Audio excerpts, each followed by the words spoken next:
Hello बच्चों, कैसे हैं आप लोग? अच्छे होंगे, स्वस्थ होंगे, ऐसी हम ईश्वर से कामना करते हैं। बच्चों, आज हम लोग आपकी संस्कृत पाठ्यपुस्तक रुचिरा का 5वां पाठ, जो आप पाठ में देख रहे हैं, 5वां पाठ पंडिता रमाबाई, इनकी बारे में पढ़ेंगे। पंडिता रमाबाई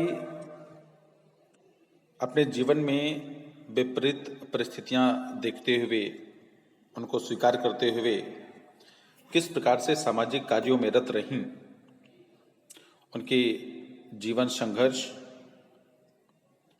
उनकी प्राथमिक अवस्था, उन विपरीत अवस्थाओं में उन्होंने अपने आप को सामाजिक कार्यों के लिए कैसे तैयार किया और सामाजिक कार्यों में उनका क्या योगदान रहा, समाज के लिए क्या योगदान रहा, उस योगदान को आज हम इस पाठ में पढ़ेंगे। आइए हम शुरू करते हैं पाठ, जो उनके जीवन संघर्षों की एक गाथा है, छोटी गाथा। उस छोटी गाथा को हम पढ़ते हैं। स्त्री शिक्षा क्षेत्रे अग्रगण्या पंडिता रमाबाई 1858 तमे ख्रीष्टाब्दे जन्म अलभत। स्त्री शिक्षा क्षेत्रे, स्त्री शिक्षा के क्षेत्र में अग्रगण्या, सबसे आगे गिनी जाने वाली, सबसे आगे अपनी पहचान रखने वाली पंडिता रमाबाई 1858 तमे ख्रीष्टाब्दे 1858 ईस्वी में जन्म अलभत, उन्होंने जन्म प्राप्त किया, अर्थात उनका जन्म हुआ। स्त्री शिक्षा के क्षेत्र में जिन्होंने सबसे ज्यादा कार्य किया, उन पंडिता रमाबाई का 1858 ईस्वी में जन्म हुआ। तस्या पिता, उनके पिता अनंत शास्त्री डोंगरे, उनके पिता का नाम अनंत शास्त्री डोंगरे था। माता चा लक्ष्मीबाई आस्ताम, और उनकी माता का नाम लक्ष्मीबाई था। तस्मिन् काले स्त्री शिक्षाया क्षेत्रे, तस्मिन् काले, उस समय में, जिस समय उनका जन्म हुआ, उस समय में स्त्री शिक्षाया स्थिति, स्त्री शिक्षा की स्थिति, अर्थात लड़कियों को अशिक्षित करना, स्त्रियों को पढ़ाना, उसकी स्थिति चिंतनीय आसीत, चिंतनीय थी। लोग अपनी लड़कियों को पढ़ाना नहीं चाहते थे। ये एक बात कहें हम, उस समय लड़कियों को या स्त्रियों को शिक्षित करने की प्रथा नहीं थी, लोग नहीं पढ़ाते थे, चिंतनीय थी। चिंतनीय मतलब चिंता करने की योग्य, सोचनीय, सोचने की योग्य। स्त्रीणाम कृते संस्कृत शिक्षणम प्रायः प्रचलितम न आसीत। स्त्रीणाम कृते, स्त्रियों के लिए, संस्कृत शिक्षणम, संस्कृत की शिक्षा देना, प्रायः प्रचलितम नासीत, स्त्रियों को शिक्षित करना विशेषकृत संस्कृत में प्रायः प्रचलित न आसीति, प्रचलित नहीं थी। स्त्रियों के लिए संस्कृत शिक्षा प्राप्त करना उस समय प्रचलित नहीं थी। किंतु, लेकिन, डोंगरे, डोंगरे मतलब उनके पिताजी अनंत शास्त्री डोंगरे, किंतु डोंगरे रूढ़िबद्धाम धारणाम परित्यज्य स्वपत्नीम संस्कृतम अध्यापयत। लेकिन जो प्रथा थी, चली आ रही प्रथा, रूढ़िबद्ध मतलब प्रथाओं में बंधे हुए, जो प्रथा पुरानी समय से चली आ रही थी, उस प्रथा को, उस धारणा को, धारणा मतलब सोच, विचारधारा, उस विचारधारा को कि स्त्रियों को शिक्षित नहीं करना है, उस विचारधारा को परित्यज्य, त्याग कर, स्वपत्नी, अपनी पत्नी को, संस्कृतम अध्यापयत, संस्कृत की शिक्षा दिलाई या दी, संस्कृत सिखाई।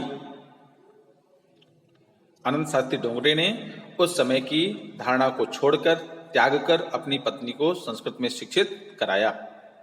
एतद अर्थम, इसके लिए, इस काम को करने के लिए सह, वो समाजस्य प्रतारणाम अपि असहत, समाज की प्रताड़ना को भी सहा।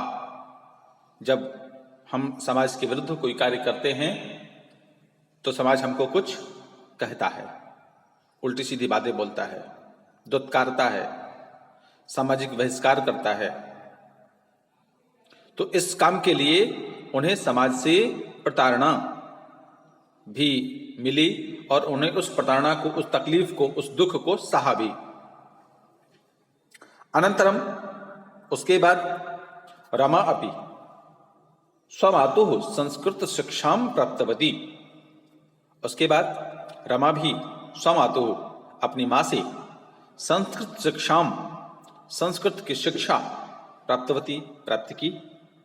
क्योंकि डोंगरे जी की पत्नी अर्थात रमाबाई की मां पढ़ी लिखी थी, संस्कृत शिक्षा उनको प्राप्त थी।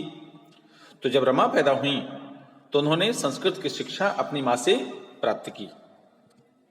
कालक्रमेण, कालचक्र के अनुसार समय बीतता गया और समय बीतने के साथ साथ रमायाः पिता विपन्नः संजातः, रमायाः पिता, रमा के पिता विपन्नः संजातः, निर्धन हो गए, गरीब हो गए।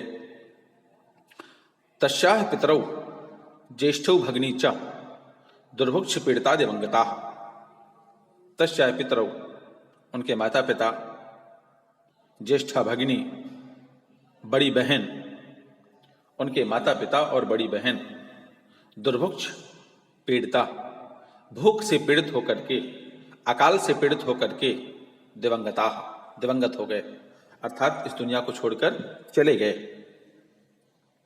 तदनंतरम, उसके पश्चात रमा स्वज्येष्ठ भ्रात्राशः, उसके बाद रमा स्वज्येष्ठ भ्राता, अपने बड़े भाई के साथ पदभ्याम, पैदल पैदल, समग्रम भारतम अभ्रमत, पूरे भारत घूमती रही।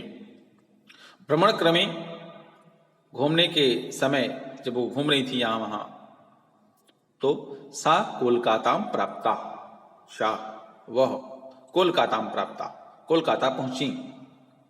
भ्रमण करते करते, घूमते घूमते वो कोलकाता पहुंची। संस्कृत वैदिष्यण, संस्कृत वैदिष्यण मतलब संस्कृत में विद्वता के कारण, क्योंकि उन्होंने अपनी मां से संस्कृत सीखी थी, तो संस्कृत वैदिष्यण, संस्कृत में विदुषी होने के कारण, विदुषी मतलब विद्वान, विद्वान पुल्लिंग है और विदुषी स्त्रीलिंग है।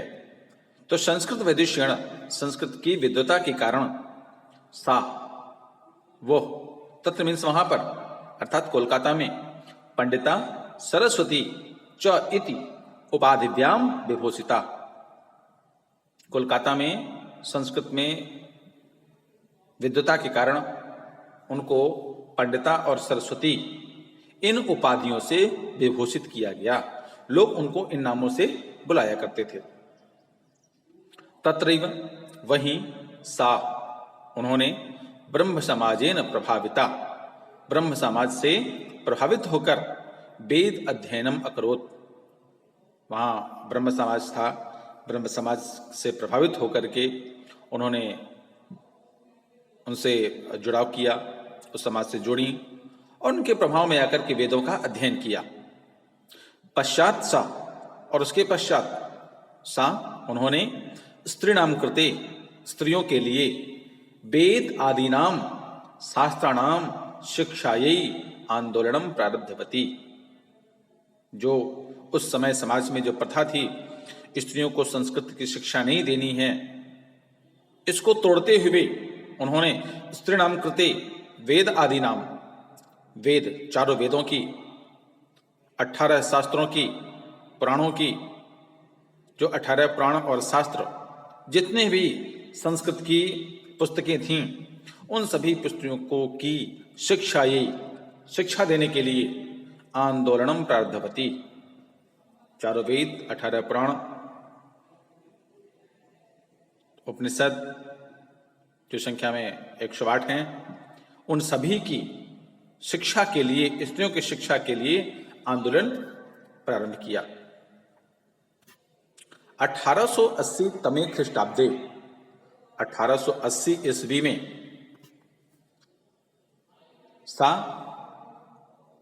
उन्होंने, उनका विपिन बिहारी दासियन साहब, विपिन बिहारी दास के साथ बांकीपुर न्यायालय विवाहम अकरोत।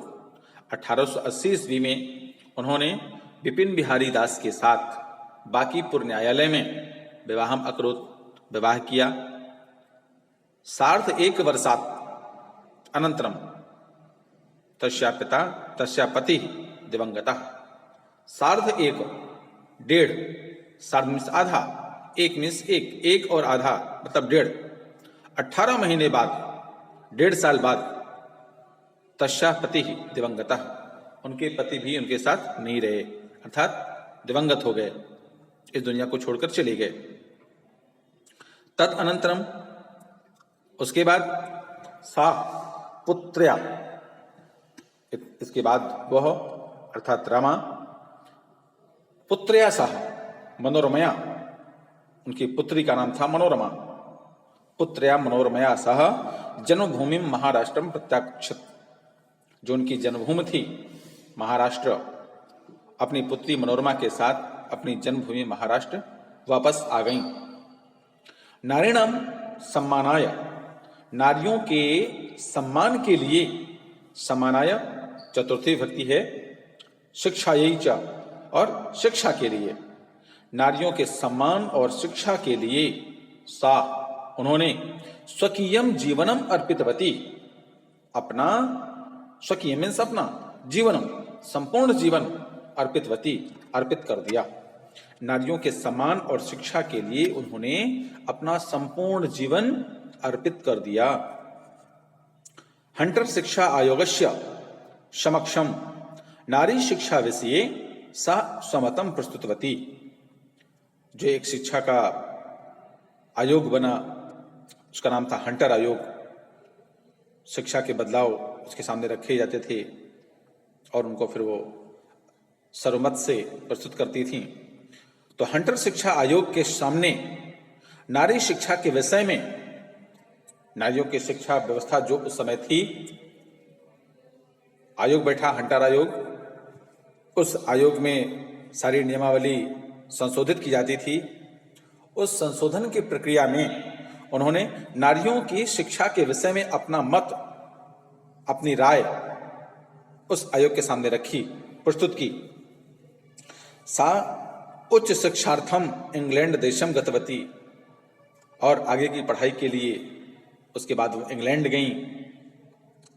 तत्र ईसाई धर्मस्य स्त्री विषयकैः उत्तम विचारैः प्रभाविता जाता, वहां पर ईसाई धर्म के स्त्री विषय संबंधी उत्तम विचारों से वो प्रभावित हुई। स्त्रियों के विषय में जो ईसाई धर्म में जो विचार थे, उन विचारों से उनको बड़ा प्रभाव पड़ा, उनके ऊपर प्रभावित हुई।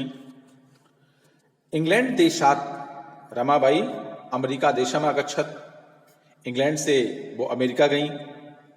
तत्र शाह, वहां पर उन्होंने भारतस्य विधवा स्त्रीणाम सहायतार्थम अर्थ संचयम अकरोत, जो अमेरिका में भारत की विधवा स्त्रियां रहती थीं, उनकी सहायता के लिए उन्होंने अर्थ संचयम अकरोत, धन एकत्र किया, चंदा मांग मांग करके।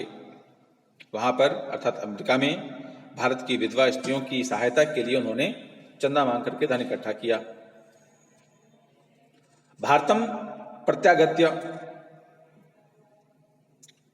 भारत वापस आकर के मुंबई नगर में शारदा सदनम स्थापित, भारत आकर के उन्होंने मुंबई नगर में, महाराष्ट्र के मुंबई नगर में उन्होंने शारदा सदन स्थापित, शारदा सदन की स्थापना की।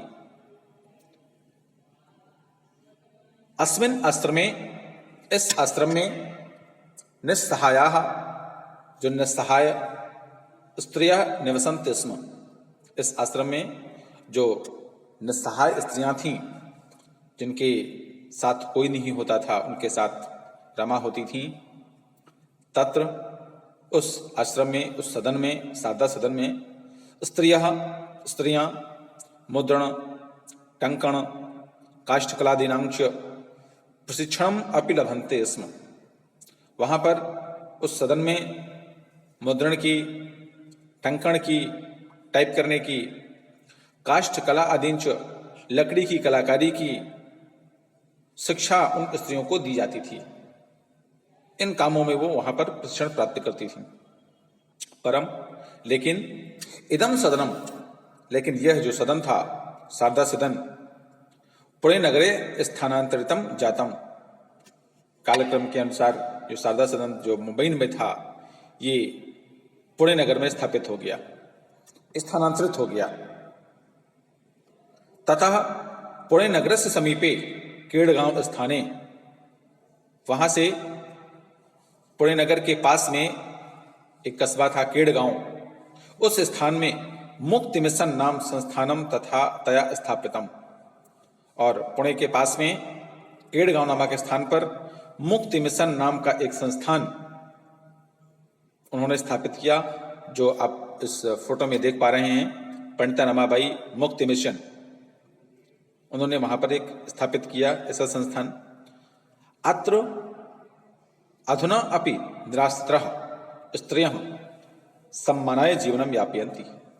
अत्र, यहाँ पर, अधुना, आज भी निराश्रित स्त्रियां, जिनका कोई सहारा नहीं है, वे सहारा स्त्रियां हैं, वो स्त्रियां आज भी इस मुक्ति मिशन संस्थान में अपना जीवन ससम्मानम, ससम्मान अर्थात सम्मान के साथ यापित कर रही हैं, अर्थात गुजार रही हैं। 1922 तमे ख्रीष्टाब्दे, 1922, 1922 ईस्वी में रमाबाई महोदयायाः, रमाबाई महोदया का निधनम अभवत, निधन हो गया। अर्थात 1922 में एक सामाजिक कार्यकर्ता के रूप में जो हमारे समाज को परिवर्तित करने के लिए जिनका जन्म हुआ था, रमाबाई जी का, वो हमारे बीच नहीं रही। सा देश विदेशानाम अनेकाशु भाषासु निपुणा आसीत्, वह देश और विदेशों की अनेकाशु भाषासु, अनेकों भाषाओं में निपुणा आसीत्, निपुण थी, अर्थात बहुत सी भाषाएं वो जानती थीं, उनमें उनको पढ़ सकती थीं और बोल सकती थीं और उन भाषाओं को समझ सकती थीं। समाज सेवायाः अतिरिक्तम लेखन क्षेत्रे अपि, समाज सेवा के अलावा, समाज सेवा के अतिरिक्त लेखन क्षेत्रे अपि, लेखन के क्षेत्र में भी तस्याः महत्वपूर्णम अवदानम अस्ति। केवल समाज सेवा का ही काम नहीं, उसके अलावा उन्होंने लेखन के क्षेत्र में भी तस्याः महत्वपूर्ण अवदानम, उनका एक महत्वपूर्ण योगदान, अवदानम मतलब योगदान, अस्ति मतलब है। समाज सेवा के अलावा लेखन के क्षेत्र में भी उनका महत्वपूर्ण योगदान है। स्त्री धर्मनीति हाई कास्ट हिंदू विमेन इति तस्याः प्रसिद्ध रचनाद्वयं वर्तते। स्त्री धर्मनीति, हाई कास्ट हिंदू विमेन, ये दो प्रसिद्ध दो रचनाएं उनके द्वारा रची गई, जो उनकी स्त्रियों के प्रति जो बलिदान था, स्त्रियों के प्रति जो उनकी सोच थी, उस सोच को, उस विचारधारा को अपनी इन दोनों पुस्तकों में उन्होंने रखा और संपूर्ण समाज को इसके लिए, इस काम के लिए प्रेरित करने का प्रयास किया। ये थी छोटी सी कहानी रमाबाई जी की। इसके साथ ये पाठ यहीं पर समाप्त होता है। और बच्चों, इसके बाद इस पाठ की जो एक्सरसाइज हैं, अभ्यास, इन प्रश्नों का उत्तर आपको किताब से ढूंढना है। कोई समस्या होती है तो मुझे सूचित करना है, मैं उन समस्याओं का समाधान करूंगा। दूसरे प्रश्न पर रेखांकित पद जो हैं रमाया है, पत्युः है, मुंबई नगरे है, रमाबाई महोदयायाः है और स्त्रियः है, इनकी जगह पर प्रश्न सूचक शब्द रखना है। ये उत्तर हैं, इनकी जगह प्रश्न सूचक शब्द रख करके प्रश्न बनाना है। तीसरे प्रश्न में ये थोड़ा बड़े प्रश्न हैं, बड़े उत्तर हैं इनके, का बड़ा उत्तर लिखना है, इनके भी उत्तर लिखने हैं। चौथे प्रश्न में इन जो पद लिखे हुए हैं बॉक्स के अंदर, पदानि मूल शब्द लिंगम विभक्ति वचनम, पदानाम निर्देशानुसारम पद परिचयम लिखत, जैसे वेदा नाम का है, वेद मूल शब्द है, लिंग पुल्लिंग है, विभक्ति षष्ठी है और वचन बहुवचन है। उसी प्रकार पीछे शब्द रूप लिखे हैं, उनकी सहायता लेकर के इनके मूल शब्द लिंग विभक्ति और वचन लिखने हैं। पांचवें प्रश्न में धातु शब्द पीछे लिखे हुए हैं, धातु लकार पुरुष और वचन के लिखने हैं। ये जो पूरी कहानी हमने पढ़ी है, 6 सेंटेंस 6 वाक्य इसमें लिखे हुए हैं और कहानी के अनुसार जो घटनाक्रम हुआ है, घटनाक्रम के अनुसार कहानी के अकॉर्डिंग उनको सेट करना है, घटना के अनुसार लिखना है। आज के लिए इतना ही। कोई समस्या होती है इन अभ्यास प्रश्नों को हल करने में तो आप मुझे सूचित करिएगा, मैं आपकी उस समस्या का समाधान करूंगा। थैंक यू बच्चों।